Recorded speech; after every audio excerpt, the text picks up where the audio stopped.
Hey guys, it's me, Dictator War again. There's been something kind of,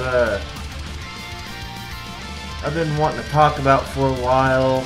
I don't know, it's kind of out there, but I just really started to think about it. Last week when I was watching Raw, which I've noticed this for a while, I watched Raw and I watched SmackDown. And, every so often I watch ECW when I get a chance to, and I noticed something, mainly with the fans, and then I watch Impact, and I noticed something different with the fans on Impact, and here it is.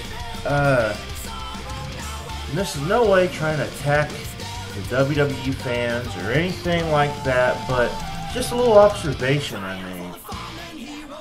I mean, okay, here's a layout of a normal show. We'll just start with Raw, for example. Raw show, you know, the fans really don't get pumped up unless they see their favorite wrestler, i.e. John Cena, or Triple H, or whoever they're rooting for, you know. Or if they see someone else, like, you get a few chorus of boos and whatnot, but the only time you ever really see them excited is when a wrestler comes out or that they like, or they talk, or they cut a really good, interesting, entertaining promo. But then we go to the matches themselves. Maybe, you know, you just notice something, you know, you could hear. I mean, you could hear a pin drop in that place. I mean, sometimes the fans get riled up every so often, depending on what match it is, but the only time you really hear the WWE fans really get excited is WrestleMania. That's usually the only time I really see WWE fans, people that attend those shows, get really excited and go apeshit. Other than that, it's just, I mean, you know, you can see a wrestler do a lot of awesome moves. They can be telling a good story in the ring, which sometimes that's hard to do because WWE has dumbed down their wrestling and kind of watered it down a little bit. But even with the watered down style, they have been known to put on some good matches and stuff, and the fans are just quiet. I've even heard some boring chants in what I thought was a good match, and I really can't remember who it was, but it wasn't too long ago, and people were chanting boring, and I was like thinking to myself, what the hell? It's just like the WWE's emphasized so much on entertainment, and little they know they train some of these fans so well that all they're interested is the entertainment segment, and the wrestling itself has become a lost art.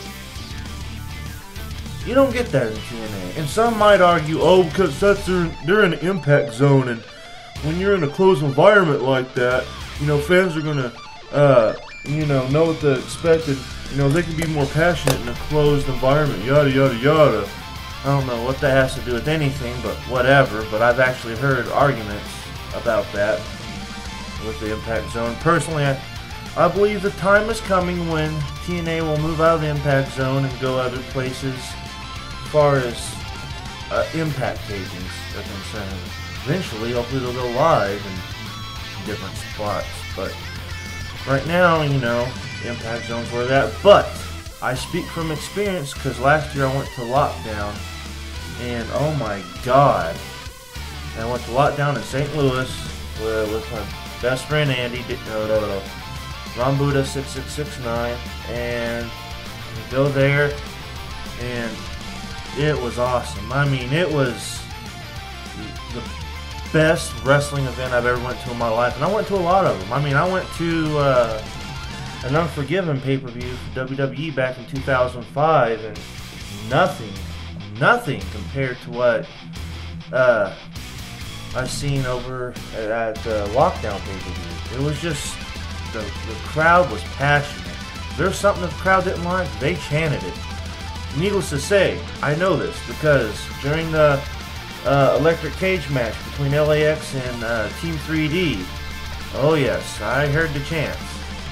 Me and Andy were chanting something too, but that's something I'll talk about in another video that I have planned concerning lockdown, so keep your eyes open for that. But when TNA goes to other places, you know, the fans go nuts. It's not just the Impact Zone, it's everywhere. And some people say, well, TNA has been known to bribe the fans and stuff. And yes, I know, I've seen it. TNA has been known to bribe the fans, and some of the stuff does seem forced. I will go ahead and admit that. That's one thing TNA has done that I have mixed emotions about. But aside from them doing that, I see the crowd getting psyched up and passionate way before the bribing ever took place. You know, bribing someone will get to go backstage, and whoever cheers and chants the loudest, and blah blah blah. You know, but you know, before that even happened, I mean, the fans still go nuts. They still cheer for who they want to cheer for. They voice their opinions. They're very vocal, and they're some of the coolest fans to hang with. Me and and Andy, I mean, we hit it really good with a bunch of guys at the lockdown people. It was really awesome.